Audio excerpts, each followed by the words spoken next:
This is a great morning, everybody. We're so glad to have you here. We're so glad for you to meet all of the wonderful candidates that we have. And all that I can say about the candidates is that each one is better than the other. I mean, they're just terrific. So let's give them a hand for...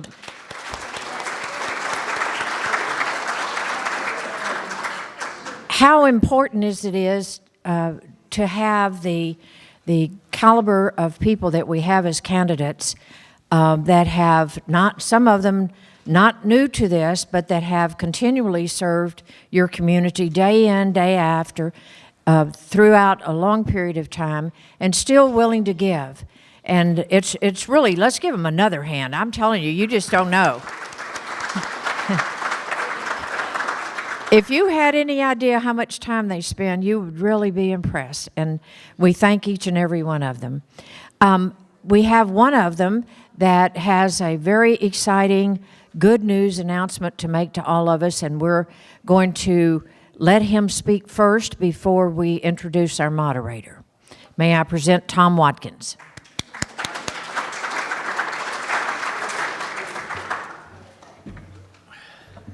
Uh-oh, that step is a liability issue. It is for me. Okay, I've got some really good news for everybody. As you know, I'm the chairman of the task force in opposition to the Entergy high voltage transmission line. Vernon Pierce with Entergy contacted me day before yesterday while I was traveling and advised me that they were dropping our route completely.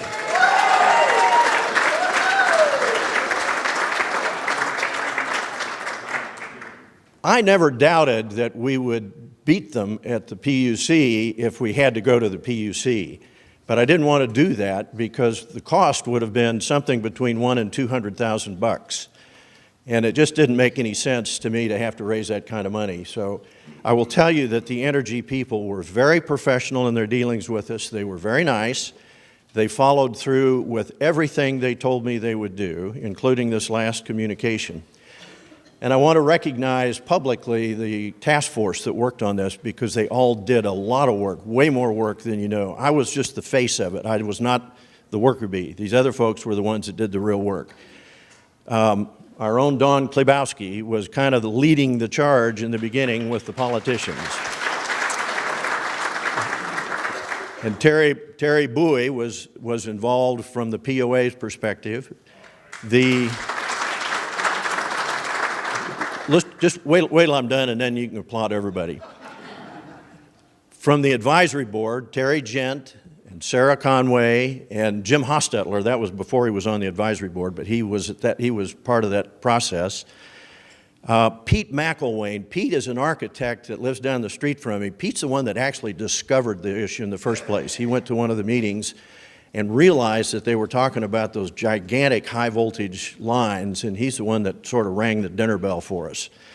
Meredith Harris, Andrew McDonald, and then from across the lake, the Richardson family, they own the RV park and the storage facility over there.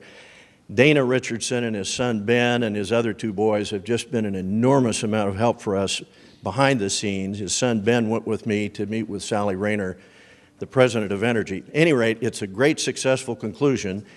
I have not seen them withdraw the route from their map. I looked this morning and it's still on the map.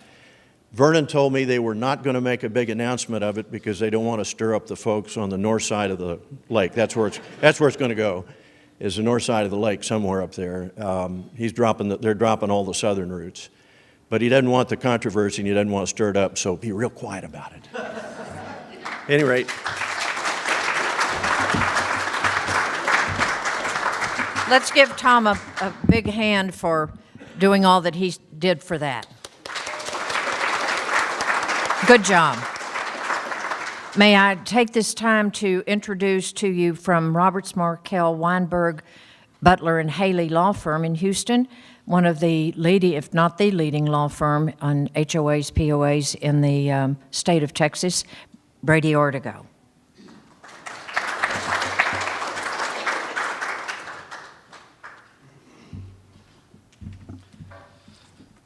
All right. Well, good morning, everyone. Thank you for for taking the time out of your weekend on a Saturday to attend this town hall. This is the second town hall in a series. I do see some familiar faces, some that I saw at the last town hall meeting, but just to kind of bring everybody up to speed as to where we are today and how we got here, I'll kind of briefly go over what has happened thus far and just briefly summarize the first town hall meeting.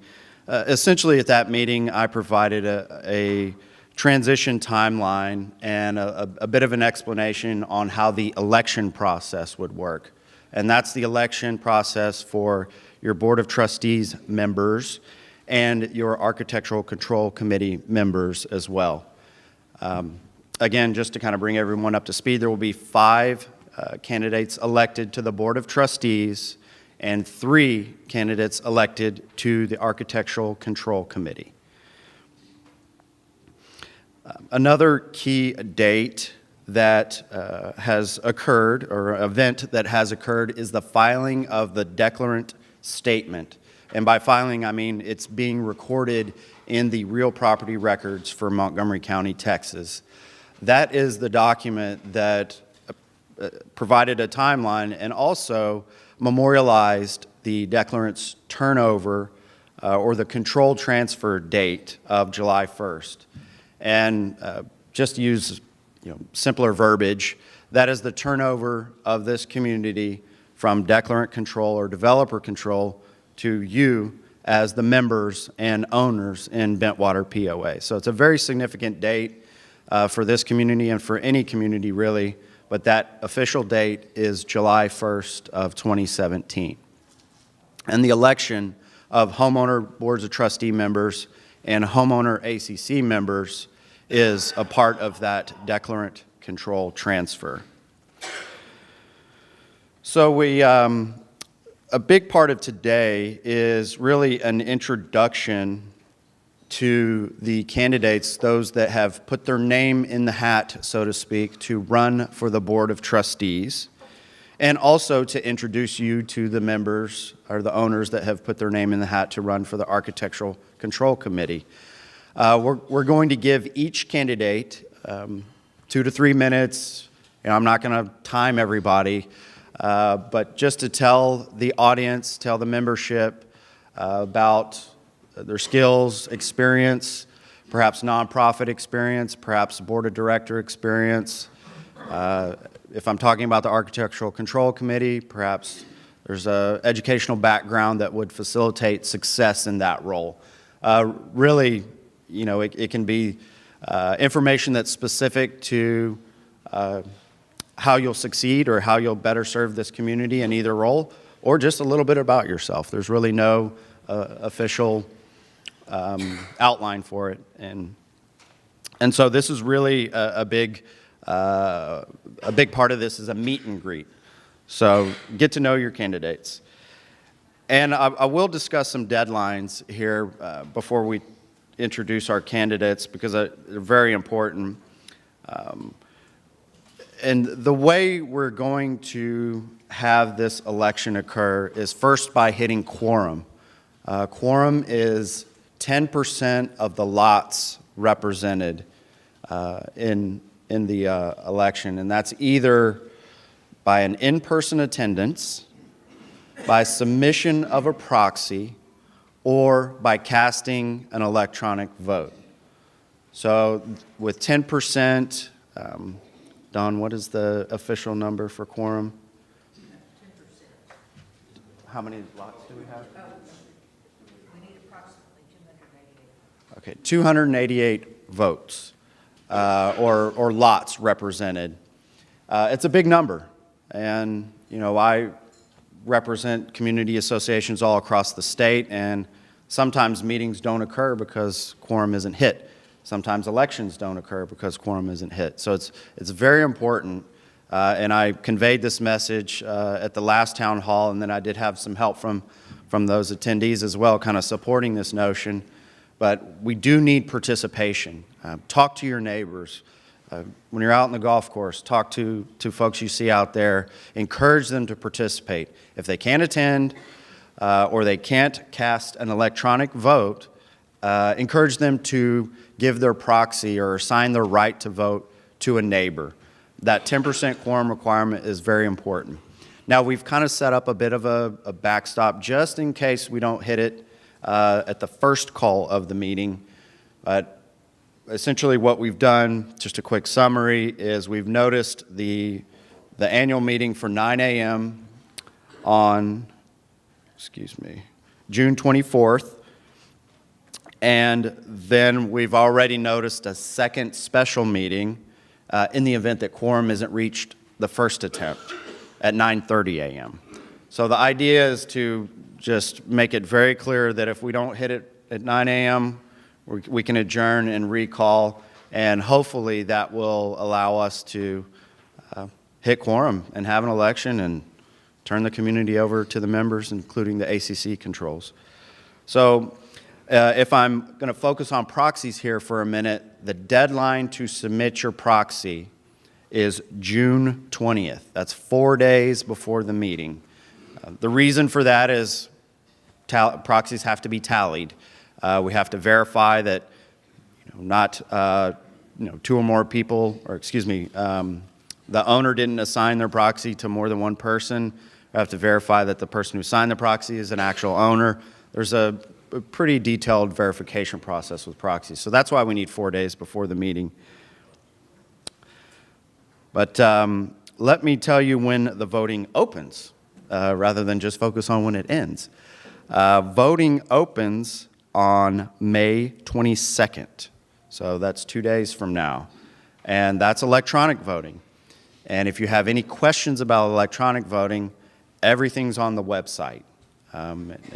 As I understand it, it's very easy, very user-friendly, and very affordable as well. And it's a great concept for a community like yours, the electronic voting process. So I think without further ado, we can start with the introduction of our candidates. And first, we're going to start with the Board of Trustees. I'll introduce each candidate in the order in which they arrived here today. That's just to be random and not show any favoritism. And then secondly, we'll go through the ACC candidate introductions thereafter. So first I have on my list for the Board of Trustees, Mr. Warren Dean. Do you want me to hand you the mic or do you want to come on stage?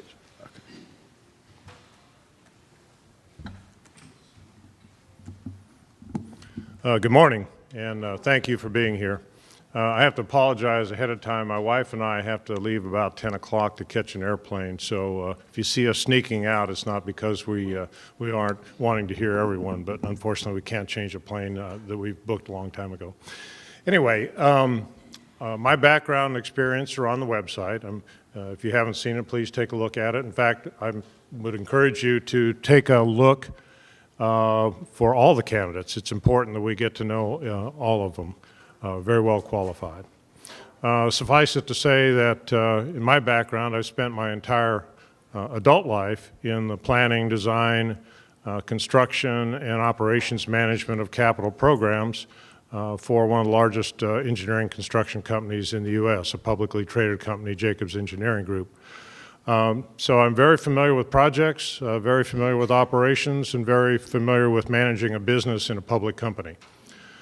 I think we're here today for one common objective, and I think that's for Bentwater to be the premier community on Lake Conroe and in North Montgomery County.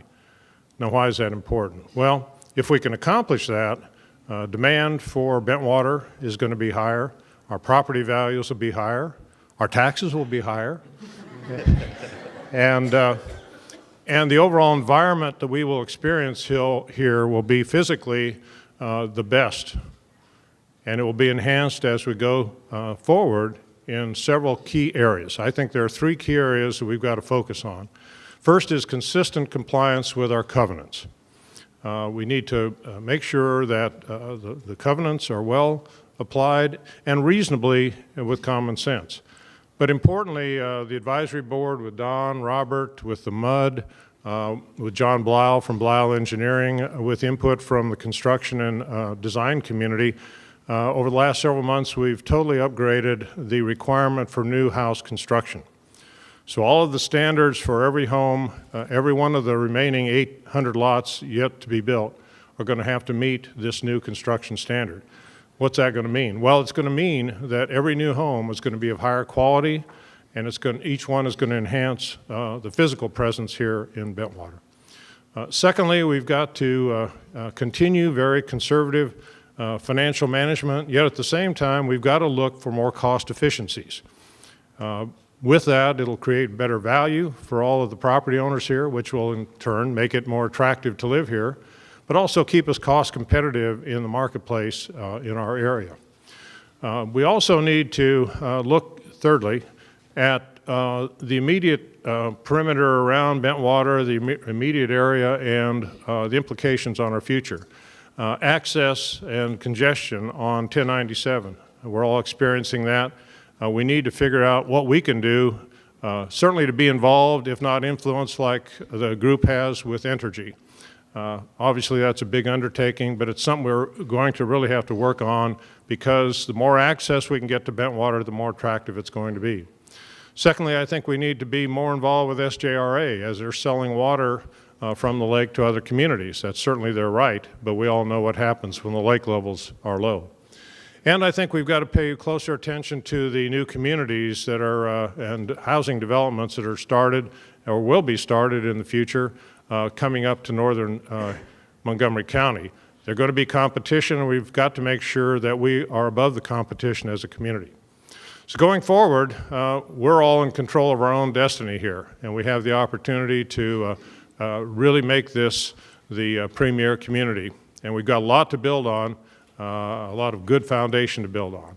So I encourage you to vote. I ask for your vote as a trustee. Get your neighbors out to vote. It's really, really important we take control of our future. Thank you.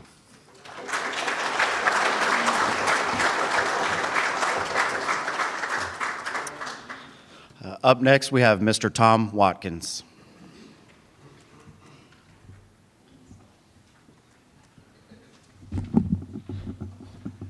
Don't start my time yet. I got to put my energy hat back on. I have committed the unforgivable sin. I omitted one of the truly important task force members, and that's Patrick Heron. Pat ran the online petition for us, and Pat, I'm sorry I forgot you when I read off the prior. Please give Pat a hand. All right, I practiced law in Northwest Missouri, business law, for about 40 years. No trials, no divorces, no criminal stuff. I put things together. I did not take them apart. I served on somewhere between 30 and 40 community, professional, and corporate boards in my career, in just about everything you can think of, frankly. About every organization you can come up with, I served on it in one form or another. I've been on the advisory board for a short period of time. I replaced Russ Dorr when he resigned. And I worked with the other 5 advisory board members extensively in preparation for the transition. Let me tell you, you've got 8 good candidates. There's not a bad candidate in the lot. And I don't think you'll make a mistake no matter who you vote for. I really like them all, and I really think they're all high-quality people. I do want to put in a pitch for the advisory board members, the 5 folks, because of the amount of time and effort that they have already spent in preparation for the transition. And that's really a pretty important factor because we're ahead of the game, because we spent that time in putting stuff together. Things that I'm particularly interested in personally have to do with efficiency of operations.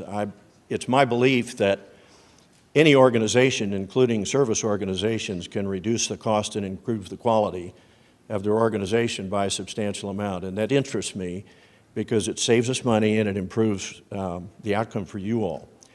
I'm interested in seeing if there are ways we can streamline the ACC process. I think we do things that make people mad when we don't have to. For example, If you want to cut down a dead tree, you got to apply to the ACC, you got to pay a fee, and it's going to be given every single time you want to cut down a dead tree. If it's really dead, they're going to tell you it's okay to cut down the dead tree. So I think there are likely a whole lot of things that are so routine at the ACC that they can be either pre-approved or the authority can be delegated to staff. And instead of spending a $250 fee to do them, maybe you pay a $25 fee and you can get approval in a day instead of waiting a month.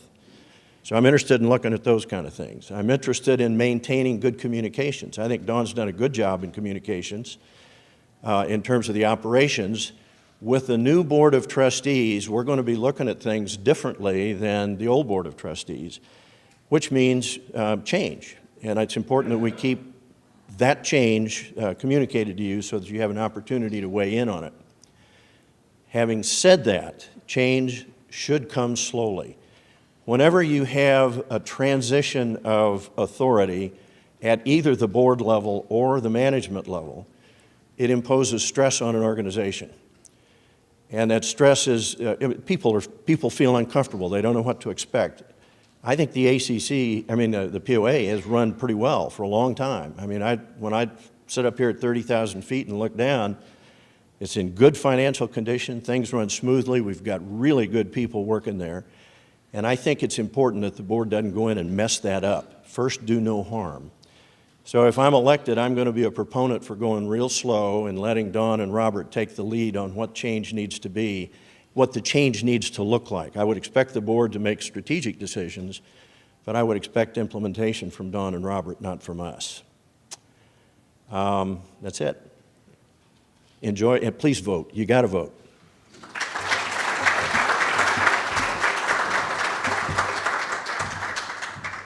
Up next, we have Mr. Jim Hostetler.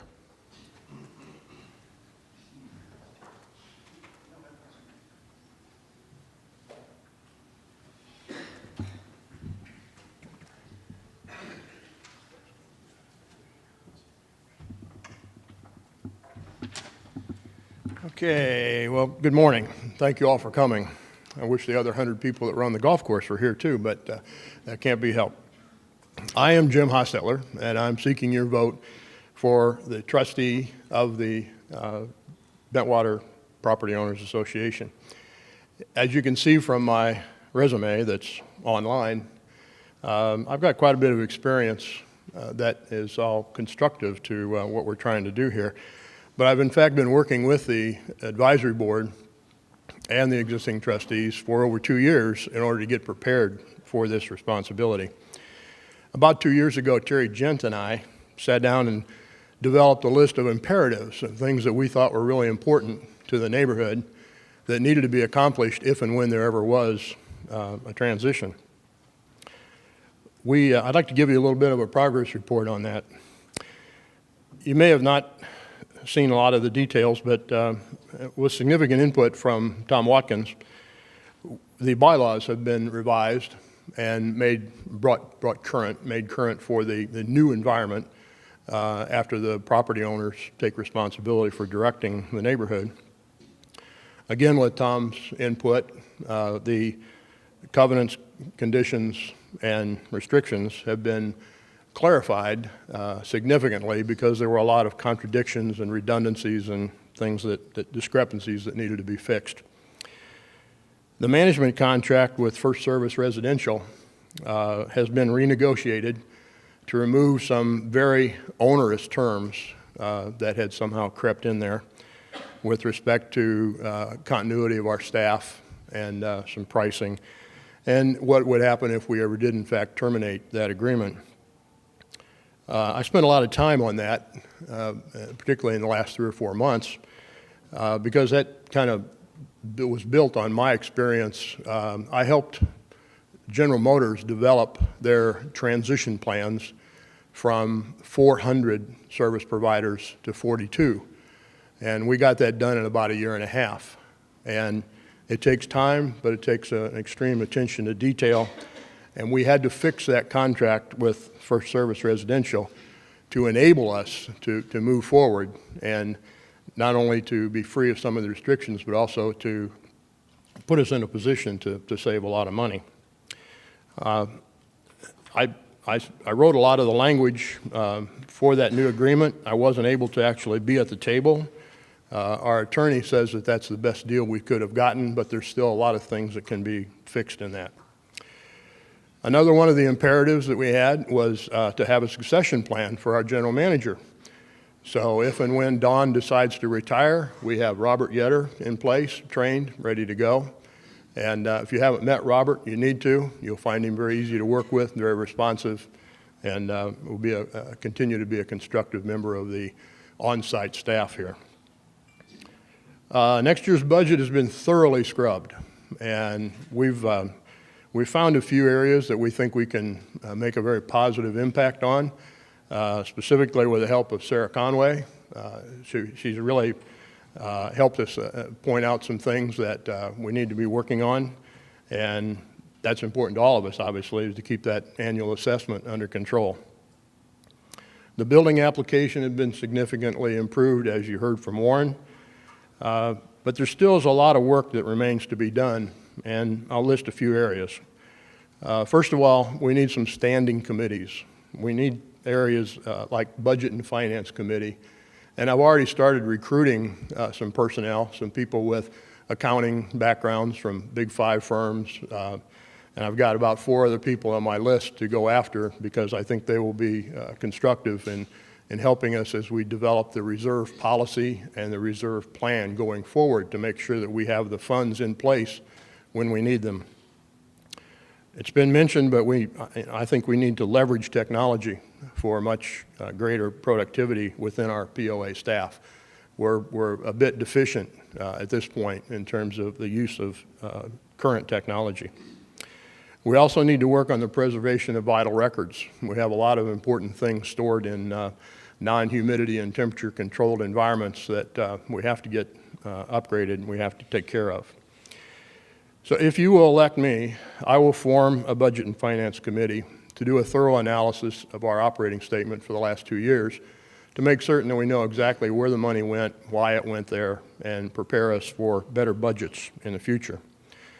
I'll make sure that we complete the reserve plan and a formal reserve policy that really dictates how the funds are developed, how they're preserved, how they're used, and make certain that we follow those carefully.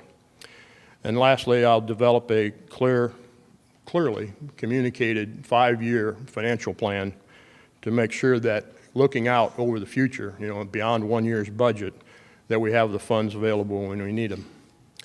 Second major task will be to replace the existing costly agreement with First Service Residential. It's still horrendously overpriced. We're going to compete it in pieces in the marketplace and make certain that those pieces integrate seamlessly so that we don't have any transition issues when we do decide to move away from them. And that's a given unless they dramatically drop their prices, which I don't think will happen. My third big point is that I want to develop safety and security programs addressing speeding, gate access, and neighborhood lighting.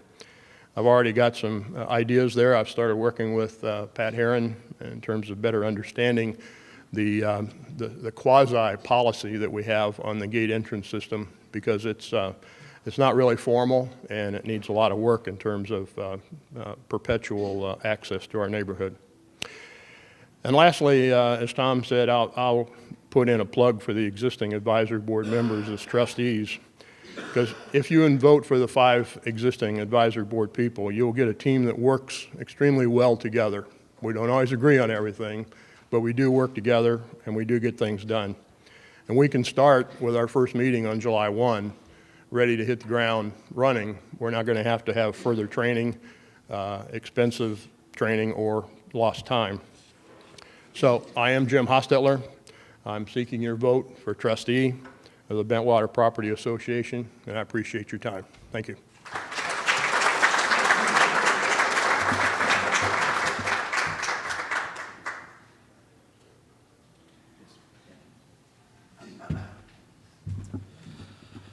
Okay, up next we have Terry Gent.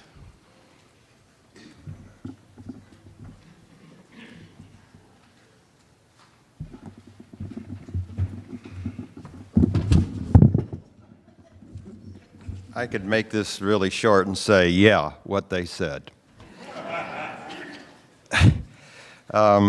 What I don't want to do is to go over a bio. What I would like to do is to talk to you a bit about what I see as important coming down the future. There are two things. One, I've had many people ask me, do I expect change in the management as a result of this election? My simple answer is no. I do not see that the election of 5 new trustees from the community will result in and of itself in a change for management. As was mentioned before, there's been a lot of work put forth with the advisory board, the board of trustees, and the on-site staff looking at roles, responsibilities, and potential for the future versus looking at what is provided or supposedly provided in our management services contract with First Services Residential, commonly referred to as FSR. These discussions are ongoing and will continue with the new board and all the pertinent parties to determine what changes may or may not be needed, and particularly in the area of make it ourselves or buy it from other people. So I reiterate, as it relates to this election, I see no changes.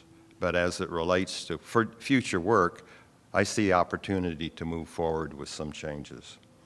Let me now focus on 3 things that I think will be important if elected in my first year. As an architect and planner, I spent many years working with hospitals around the country and around the world. And my basic belief is that form follows function. And sometimes we get it opposite. We design the form and it doesn't fit the function. Also, a popular saying that I like is that if you don't know where you're going, any road will get you there. So I think one of the first things that we need to do is we need to have not only a mission statement, but we need to have bookends to that mission statement. One is a vision, and the other bookend is a values statement. So I would propose that we work diligently to develop a vision, mission, and value statement that will define where we want to be, what we need to be doing, and the values that we hold dear in how we treat our members and how we conduct our business. The second thing is already been mentioned. We started in 2015, those that were on the advisory board, Sarah and I, to develop a communications plan. And what we need to do is to have improved, enhanced communications, and it needs to be 2 ways. As a elected Board of Trustee member from and by the community, I believe that we will come up with the communications plans and the tools to implement it that will assure you that we will listen to all the members' concerns. The last point goes to what Jim was saying, and that relates to the cogent and cost-effective development of a reserve plan. We have a study. The study includes a cookie-cutter approach to spending capital. My particular focus is to continue to work with Paul Guggenheim and the Board of Trustees and the in-house staff to develop a effective, forward-looking plan for maintenance and repair of our streets. I have one last point, and I think I'll be well within my time limit. I've had the honor and the privilege to work as an advisory board member for the last 19 months, and I've served with some 7 very committed and dedicated advisory board trustees. Each of the existing 5 advisory board members have put in a lot of work to get us ready for this one time in the history of a POA change, and that's when we go from developer-controlled to property owner-controlled POA. And I'd like for your vote to allow us, and I say us, to continue the work that we've started. So I'm requesting your vote for all of the advisory board members as your next Board of Trustees. Thank you.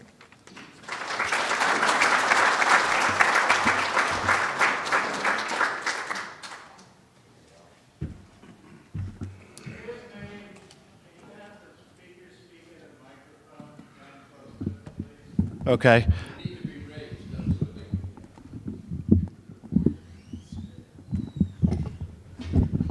Well, okay. So just a request to the speakers that follow to speak into the microphone so that everybody can hear you. Up next, Sarah Conway.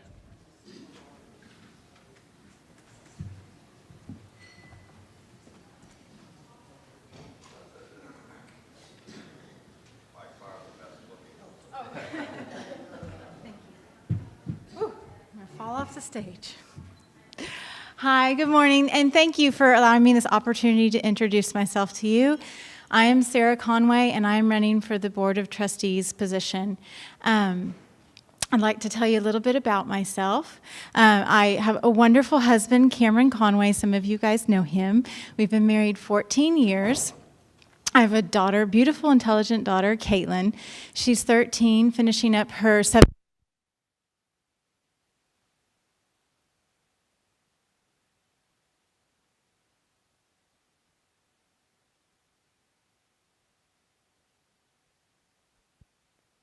Still can't hear me? Should I keep going? Okay. Whoa, can you hear me now? Okay. And a pistol of a son, CJ, who's wrapping up his 2nd grade year at Montgomery Elementary. I graduated from Texas A&M in 2002 with a bachelor's of science in biomedical science. I obtained my real estate license in 2003, then going on to get my certified appraiser's license in 2000 and, I think that was 5, and then later my broker's license. I've practiced real estate in the Bentwater, Lake Conroe area successfully for over a decade, and pride myself on having a successful career, always maintaining professionalism, quality, and integrity. I ran for the POA Advisory Board 2.5 years ago after we've lived here for 13 years and just wanting to give back, wanting to get involved. There were a couple of big road projects. I don't know if you remember the $3 million road proposal that prompted me to really put my hat in the ring and get involved, and I am so thankful that I did. I think that I was able to implement with a lot of the fellow advisory members great things moving forward. The past 2 years, I've served on the advisory board member. I've led a committee with Terry Gent, Jim Hostetler, and let me tell you, we were able to put together a reserve study and get a reserve plan implemented. And if I put in 200 hours, they put in 400 hours. I cannot speak highly enough of both of them. I was able to serve alongside with Tom Watkins on the transmission line committee, and great news that we just received. We were able to really put the brakes on that going in. And lastly, most recently, I'm so thankful for Warren Dean, who spent hours and hours revamping our builder application and our standards, and was able to help him put that together as well. If elected as a board member, I have 3 specific goals. I think a lot of us have 3 goals. But the first one is to really get a handle on our budget, to really look at our finances. I think we're doing good overall, but we can get better. I'd really like to see us stop spending so much, be more efficient, and really pay attention to our capital improvements and maintaining a high level for those. I also really want to focus on number 2 would be to ensure that we maintain a high level of building in our community. We still have about a third of our lots unbuilt, and that's going to be really important moving forward, that we pay attention to the new homes going in and make sure that they adhere to higher levels that meet with current standards of building code and quality. And the third is to maintain safety in our community through streets, through patrol, through watching what we do and making sure that we continue to be a safe community. So if elected, I hope to work hard to achieve all 3 of those things. Thank you.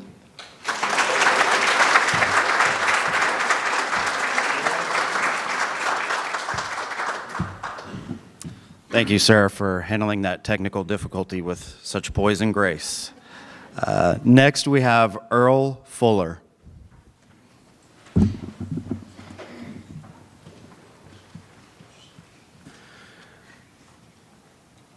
Can everybody hear me? Okay. Thank you for being here.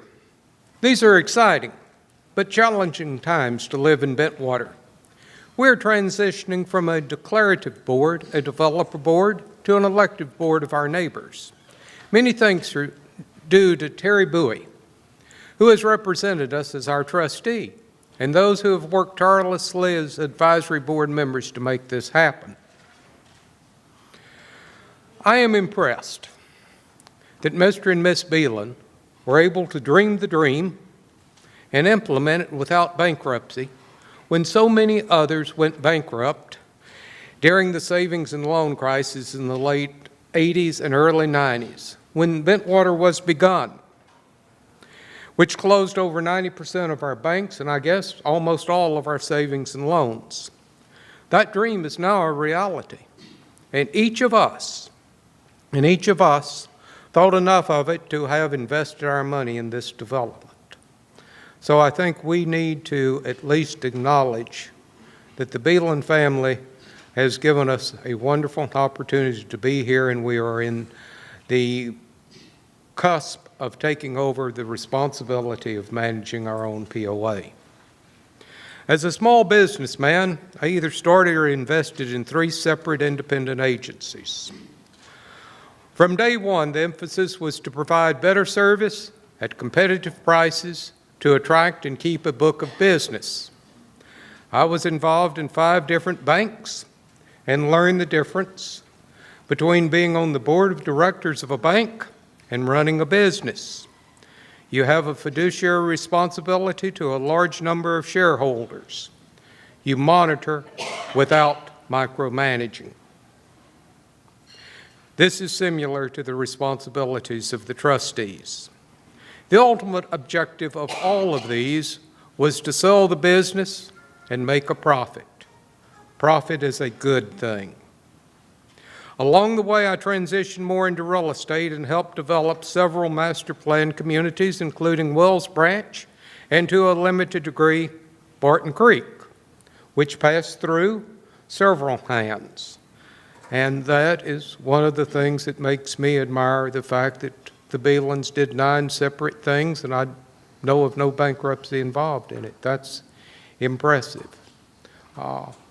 Some of the developers that I worked with failed during that time period, so I know how hard it actually is to do things. I was involved in 4 separate POAs and served on one of the boards. I actually started them. In other words, I am, I guess, the fox that is asking to be in the hen house because I have been on the developer side of doing things. Again, it was our business and the purpose to provide value to the consumer and make a profit. Some call this management by objective, or MBO. MBO urges that a planning process traditionally done by high-level managers should be delegated to all members of the organization. All members of the organization. That way, when the plan is finally emerged, it will have the commitment of all of them. In terms I understand, and I hope that you will understand, we are all stakeholders in Bentwater and should have a say in the direction as we go. With the benefit of hindsight, it may seem obvious that stakeholders must have somewhere to go before they set out on a journey. I think Terry Gent pretty well said that along the way, and said it probably better than I did. But it is pointed out that stakeholders often lose sight of their objectives and become something called the activity trap. They get so involved in their current activities that they are a means of avoiding the uncomfortable truth about the organizational condition. And what is that? Bentwater has transformed from an upscale, second home, lake home, country club community to a diverse, eclectic community of retirees, young families wanting the good Montgomery school systems, pilots, and several other groups of people. But among them is lots and lots of dogs. Lots and lots of dogs. We have a development which has 577 lots left to build out on. 90% of them are country estate lots, also known as interior.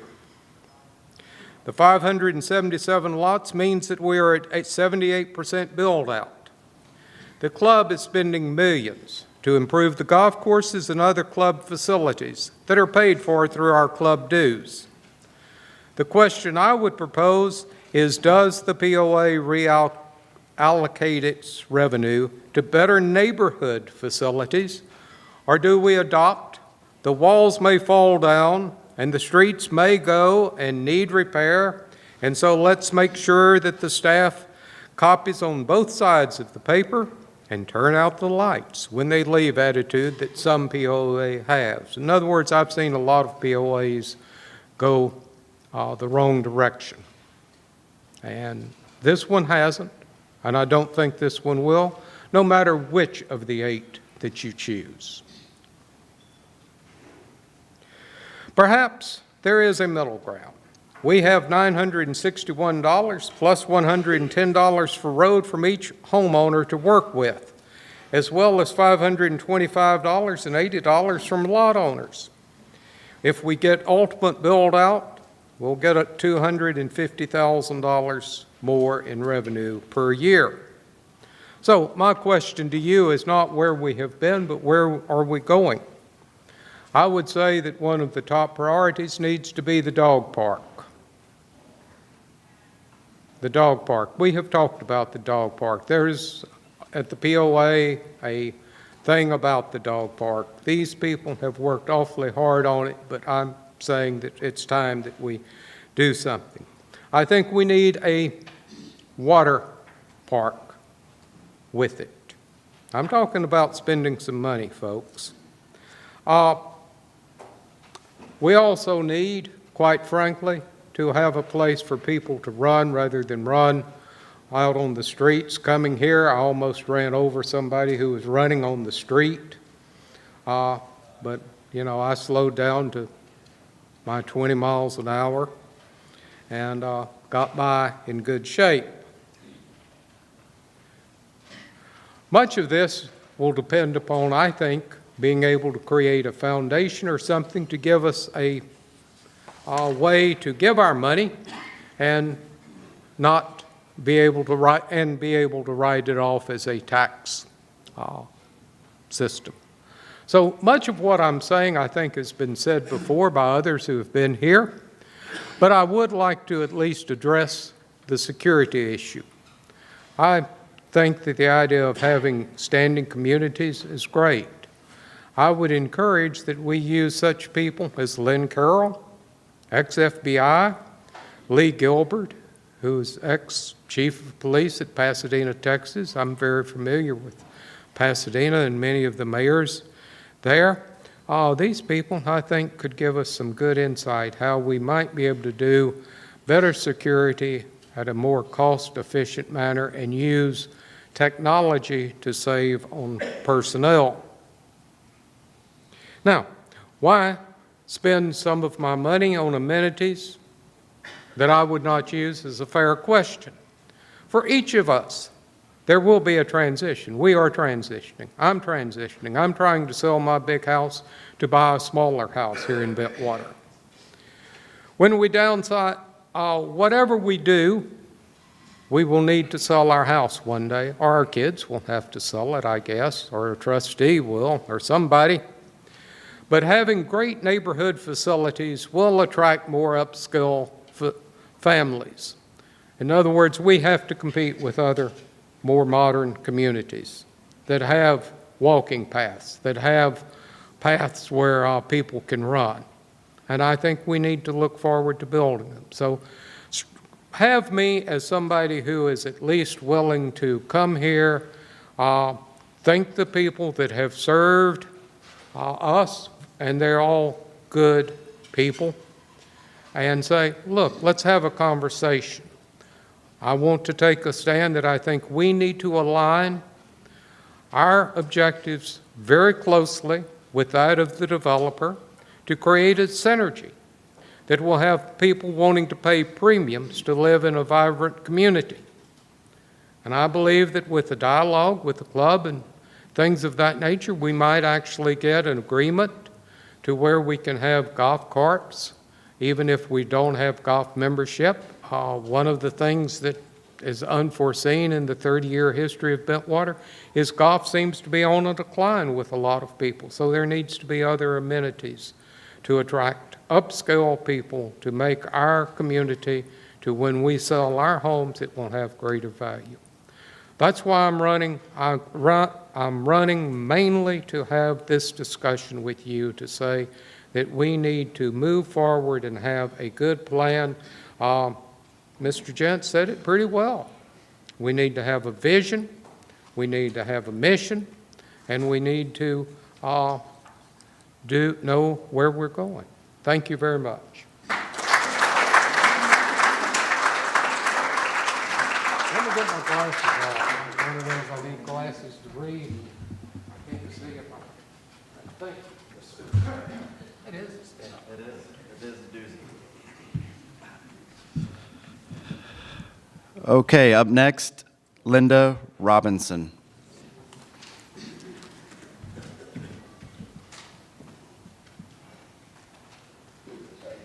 There is no easy way. There is not. I'll take it as well. Thank you. Good morning. It's so wonderful to see such a large group here. I submitted my resume for candidacy, not knowing who was going to run. I have an interesting background. I have been a technology trainer. I have been part of leadership teams out here in Bentwater for the last 3.5 years. The Ladies Organization, Bentwater Civic Association. I participate in the Assistance League. I like to volunteer. I like to offer my services. I'm interested. But I don't have the experience that these other people have. And I am so excited that the 5 previous advisory board members chose to run again, because their experience and their expertise and the knowledge of how our community can best operate is superb. I have had POA experience, homeowners experience, back in the early 80s. Nothing like what we have now or what Earl has had. So I submitted my name because I am interested in making sure Bentwater continues moving forward. But boy, we've got excellent candidates that have already been up here talking about what they can do for Bentwater, and I can't top that. So I will continue to go to POA meetings. I will continue to support our next board of trustees any way I can, because again, I like to serve and I like to volunteer. But let's make sure that we choose the most experienced, the most knowledgeable people that have already been trained, have served for us, and everything I've heard today says that we've got some excellent candidates that can take our community forward. Thank you.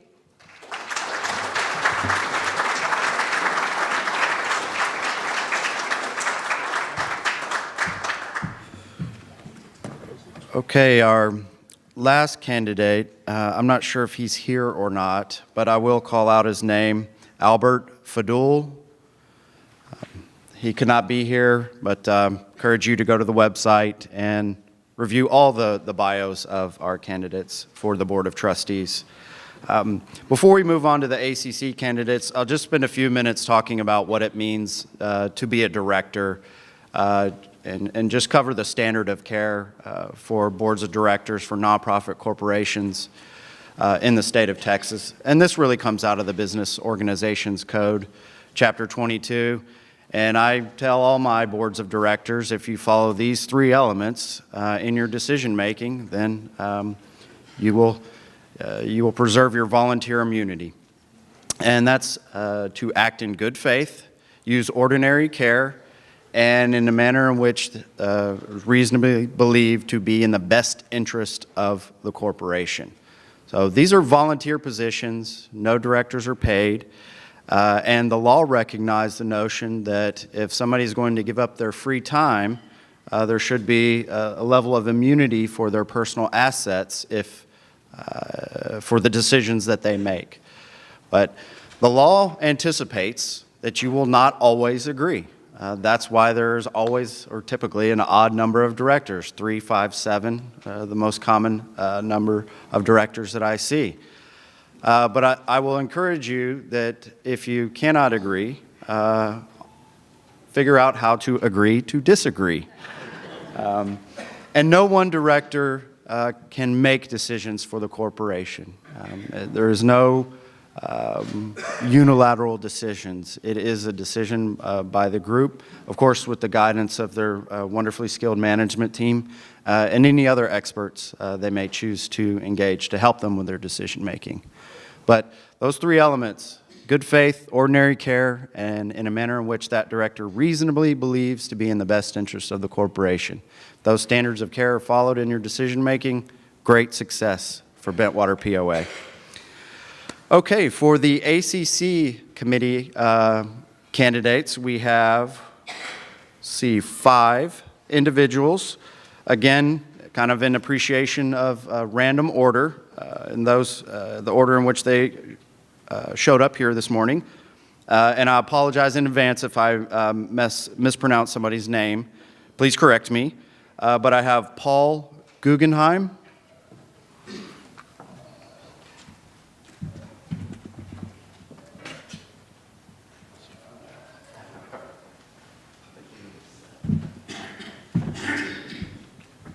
Good, I got up here without falling down. Well, I didn't bring my book up here. Mine can only absorb what the sea can endure. I'm going to go fast. I'm Paul Guggenheim.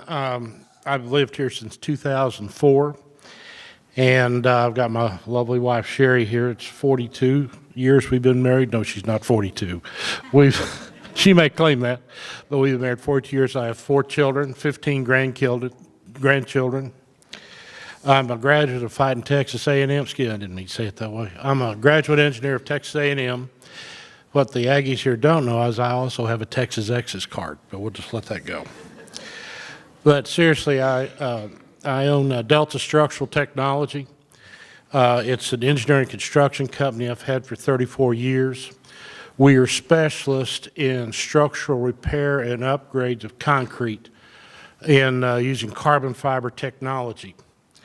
One of my projects is we did the internal portions of MD Anderson recently, and then they built 10 stories on top of it. So I have crack sealed and repaired millions of feet of cracks in joints such as runways, and so I've got a lot of heavy construction experience. I've drawn a lot of blueprints, and as the children that work for me give me a hard time. I do know how to use a number 2 pencil, a T-square, and a triangle, and it works just fine. Yeah. And they do all the AutoCAD stuff. I still have the company with my wife, but our son runs it, so we spend about an hour a week, which is lovely. Hadn't helped my golf game, but I keep thinking it'll get better. I know how to read prints. I've read hundreds and hundreds, thousands of prints to bid from, so I know how to do that. The question was asked about my resume. Yes, I'm on the advisory board for the Texas A&M College of Engineering. I meet 3 times a year, so it's a pretty simple deal, and phone calls. And I also teach one class for 1 hour to the grad students on carbon fiber at the University of Houston once a year, so that's not a lot of time.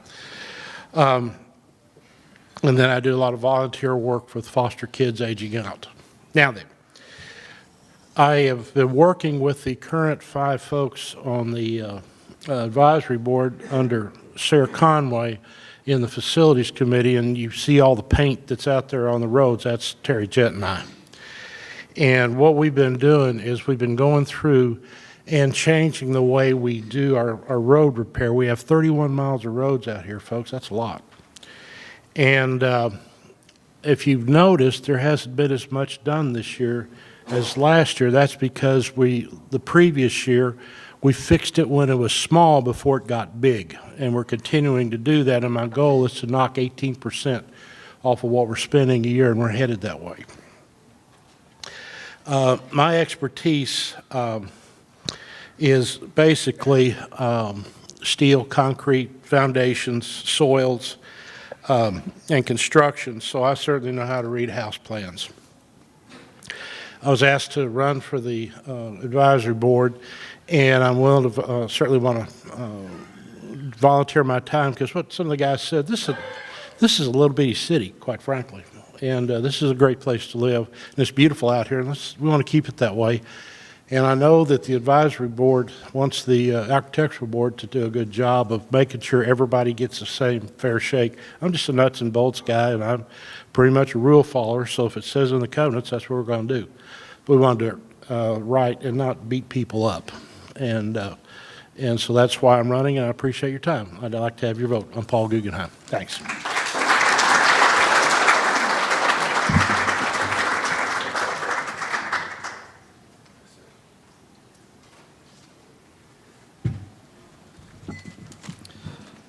Next is Tom Duto.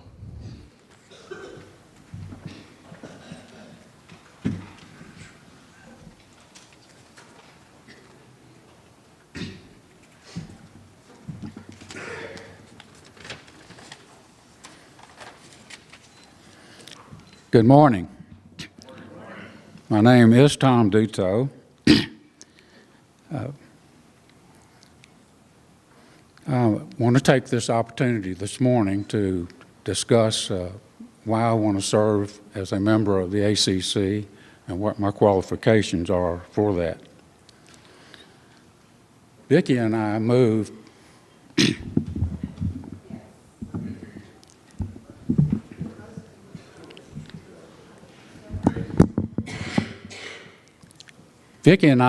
from, is that better? Vicki and I moved to Bentwater in 2004 from Houston. We're both native Houstonians. Like you, we have made a major investment in our property and our home. And like you, we believe we want to protect that investment. As you know, as evidenced by this meeting this morning, Bentwater is going through a major transition from a developer-owned governance system to a property owner governance system. And with that, that means that each of us are going to should take on more of a responsibility to safeguard, to provide the safety and the well-being of our neighborhood. For me personally, I want to accomplish that by participating as a member of the ACC committee.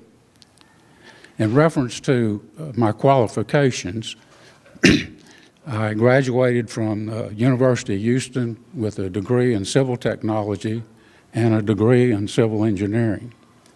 I am a registered professional engineer in the state of Texas in the civil engineering discipline.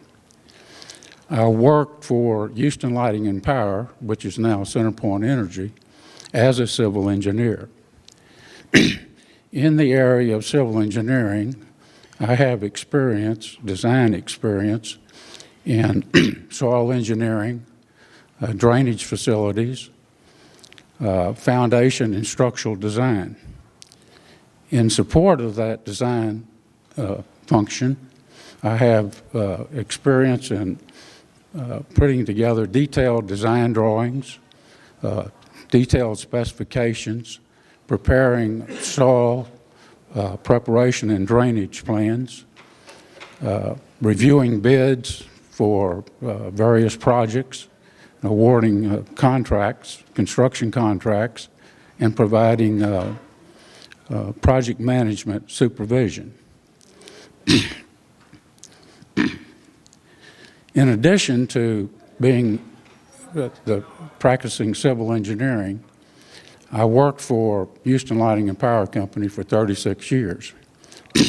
And in that, I also had the opportunity to be involved in several different careers within the company. In addition to civil engineering, I was also responsible for the electrical engineering design functions of our company. That is, we provided the electrical design for our transmission, distribution, and substation facilities. In addition to that, I served as a recruiting director for the company. In that responsibility, I was responsible for maintaining the relationships, developing and maintaining the relationships with the various universities and colleges in the United States, and also providing and supporting the activity of recruiting both business and engineering graduates for our company. In addition to that experience, I spent 12 years in the technology area as a systems development department manager and a department manager for computer operations. In the system development area, we were responsible for the design and implementation of both business and engineering applications throughout the company.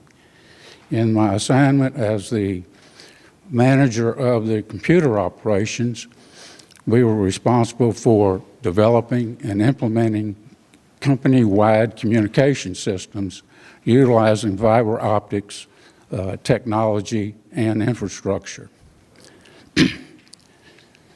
I view the assignment for ACC as a technical assignment utilizing a lot of common sense. I believe with my engineering, business and engineering experience, and my desire and willingness to participate as a member of the ACC, and with my design experience, I can directly support the activities and functions of the ACC as defined by its job description. I appreciate your attendance today, and I ask for your vote, and appreciate your attention. Thank you.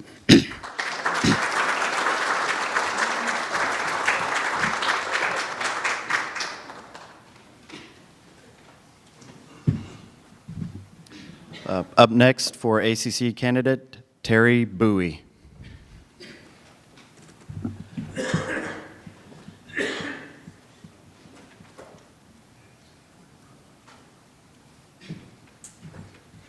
Well, thanks for coming. We appreciate you very much. This is a great turnout. I've been fooling around with this stuff now for about 15 years. He started with the Bentwater Civic Association, then got elected as an advisory board person for a couple of terms, and then you elected me as your first represented trustee, which I am very honored to have been able to do, and you re-elected me one more time. So I've been doing this a while, and I've had a lot of people ask me, why are you not running for the trustees? Why are you running for the ACC committee? And first of all, we've got 5 existing advisory board members who have been through extensive training. Nothing against those who have not been through that training, but we spend a lot of time and effort on purpose to get these 5 folks really geared up to do the job that needs to be done through this very critical period. And I, quite frankly, didn't want to get in front of any of that. I think that they are all dedicated, qualified individuals who deserve your vote. Second of all, I think that the ACC it's a new day for the ACC. I think that we can transcend, along with the transition, into an ACC that's more user-friendly. And I've got the background and experience to understand that. I mean, you've got to have the technical, you've got to have the engineers, you've got to have all of that. I'm none of that. But I think I got a little common sense, and I know what's good for Bentwater. And therefore, I think I can bring a softer, gentler ACC to you. I'd appreciate your vote. Thank you.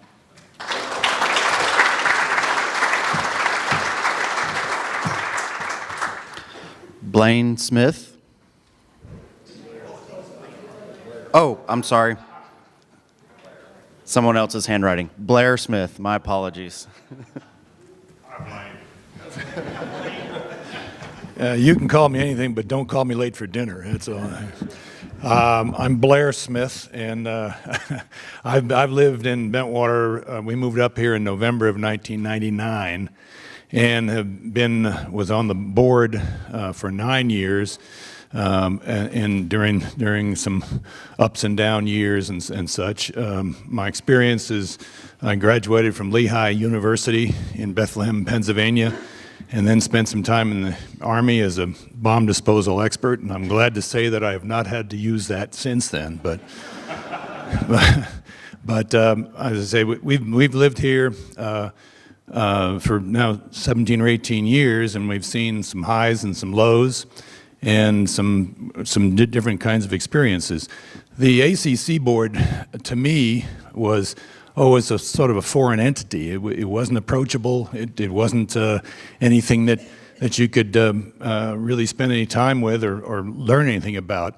This is going to change here in the next in the next few months, because you're going to have advisors that are coming from the population here in Bentwater, and will know some of the things that the engineers and the landscaping people and others on the board could not know. And this is a good thing, I think. We're looking forward to being involved in those decisions, and hope that I request that you vote for me, and look forward to serving you. Thank you.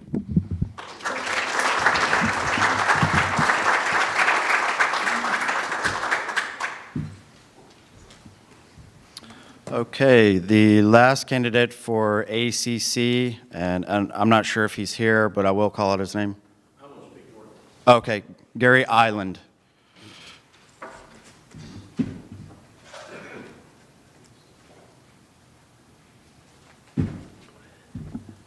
I'm not Gary Island. But I've known him a very long time, and he asked me if I would review his credentials with you, and I'm happy to do that for him. Gary is a practicing lawyer in the business and health regulatory field down in Houston. I've known Gary professionally. He's practiced 40 years. I've known him for 35 of those. And I've known him through some professional associations, of which he's been a president. Gary has fairly extensive POA and ACC experience from his time in Tomball.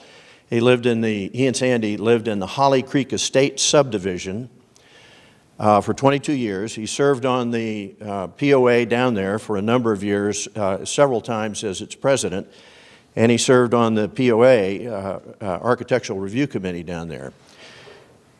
During his tenure, his leadership tenure, they obtained a supermajority homeowner approval to raise funds to rebuild streets and dedicate them to the public use with Harris County. Again, another supermajority to raise the funds to purchase 2 front commercial reserve lots and build wall and landscape entry. I think he wants that mentioned because it demonstrates some rather significant leadership qualities that he has.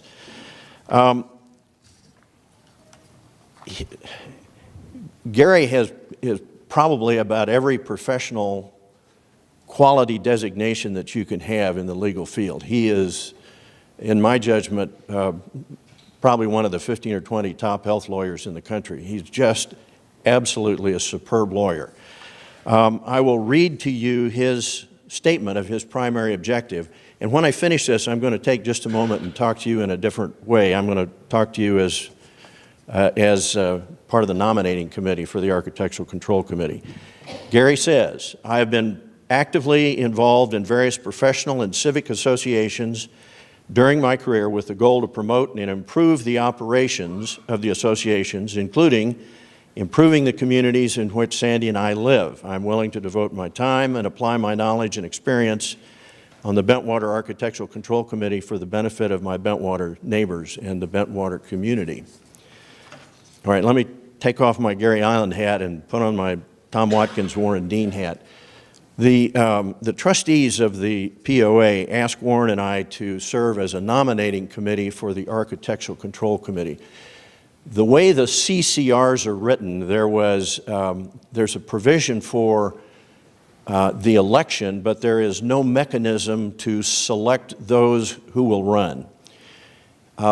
In many respects, the Architectural Control Committee may be more important than the POA. I mean, virtually every one of us is going to touch the Architectural Control Committee, and not every one of us is going to touch the POA directly. Warren and I initially, I think there was maybe the thought that he and I would pick 3 people and that you all would vote on the 3 we pick, and that's who would be selected, treating it more as a committee of the POA rather than as a separate entity. Warren and I thought that was a mistake and that we should not be the ones to make the selection of the Architectural Control Committee by simply only nominating 3. But we did feel that we needed to carefully vet the applicants for specific credentials. Right now, we have professionals that are employed serving as the Architectural Control Committee. The advisory board has had some discussions about this during the run-up to the transition, and we feel it's important to continue to employ the professionals as a support function to the Architectural Control Committee, recognizing that there will be some that do not have the technical qualifications. So as Warren and I were thinking about candidates and nominees, we were thinking about those folks that have specific credentials in relationship to construction or landscape engineering or something that has the technical qualifications. We thought about those that have extensive Bentwater experience, recognizing that you don't want to check your brain at the door. And sometimes with purely technical folks, they will see if the application meets the technical requirements, but miss the fact that it's a problem for a guy 3 doors down. So we wanted people that have extensive Bentwater experience and have reflected that by actually volunteering and spending their time. And we wanted somebody with legal experience. It happens that we had only 5 candidates, and it happens that all 5 candidates meet those criteria. We had no candidates that we turned down, and now it's up to you, and you got a tough job. As with my comments with the POA, I think that all 5 of the ACC candidates are exceptional people, but they're different. They have different qualifications, they have different sets of experience. And I would encourage you to go to the website, look at their resumes, get to know them if you haven't, and then pick the ones with the credentials that are of interest to you. And that's who we'll have. It won't be a bad selection no matter who is elected of those 3. And finally, just get out and vote because these elections are expensive if we don't get a quorum, we're going to have to do it again. And we don't want to spend that money, so get out and vote. Thanks.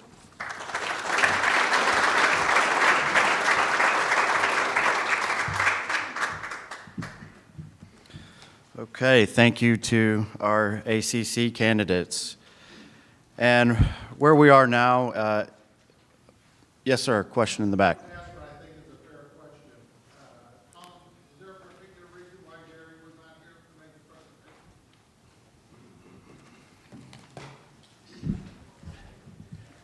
Yeah, there is. Thanks, and I was supposed to tell you, and I forgot to do it. He is at his granddaughter's college graduation today, and so he had to pick and choose, and that's what he chose, and he chose just right.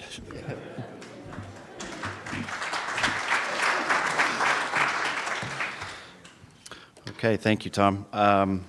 Dawn has asked me to introduce some members of the management team. I think you've heard and perhaps already know Robert Yetter. Thank you.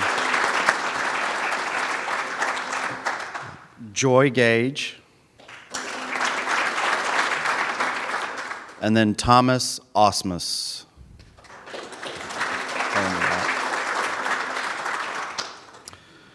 Okay, just to reiterate some very key deadlines for the benefit of the audience.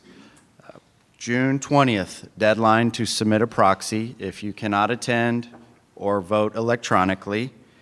And electronic voting opens May 22nd and will be closed June 24th at 12 p.m. The winners of the election, both the Board of Trustees and the ACC, will be announced on June 24th, and the term for each one of those positions begins July 1st. So, is there any questions at this point about the election process? Are those terms going to be staggered? Great question. Great question. The terms of the Board of Trustee will be staggered. There will be one trustee that will serve a 3-year term, and that will be the trustee that receives the highest number of votes. The next 2 trustees will serve 2-year terms, receiving the second and third highest number of votes. And then lastly, 2 trustees will serve 2-year terms regarding the 4th and 5th highest number of votes. From there, no, that's not right.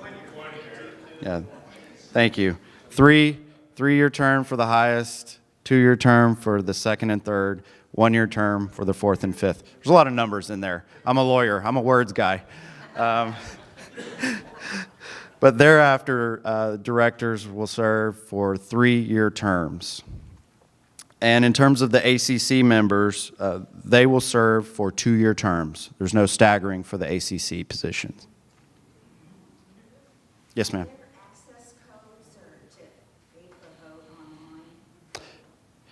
Yes. In terms of voting online, you will be given a code that's unique to your property, and that ensures that nobody can cast more than one vote. This is something that's contracted with through the electronic voting vendor. And additionally, you'll receive a receipt indicating that your vote was cast. When might we see that? I'm sorry? I didn't hear the question. When might we receive that code? That code? Electronic voting. When will they receive the election? Okay. The email will be sent out Monday with the code, and you will also be mailed a card with that code.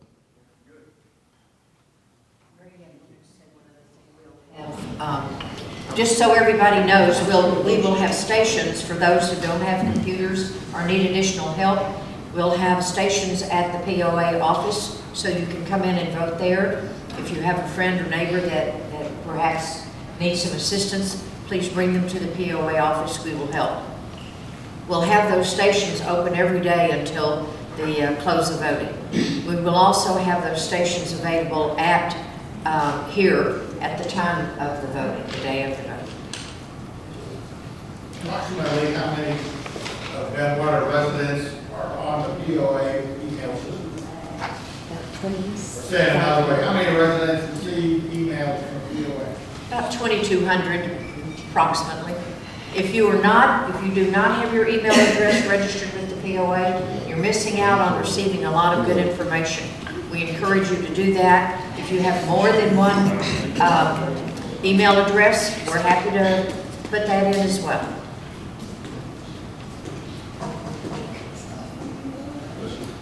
Yes, sir. What time are we going to be open for people to come to vote at the POA office?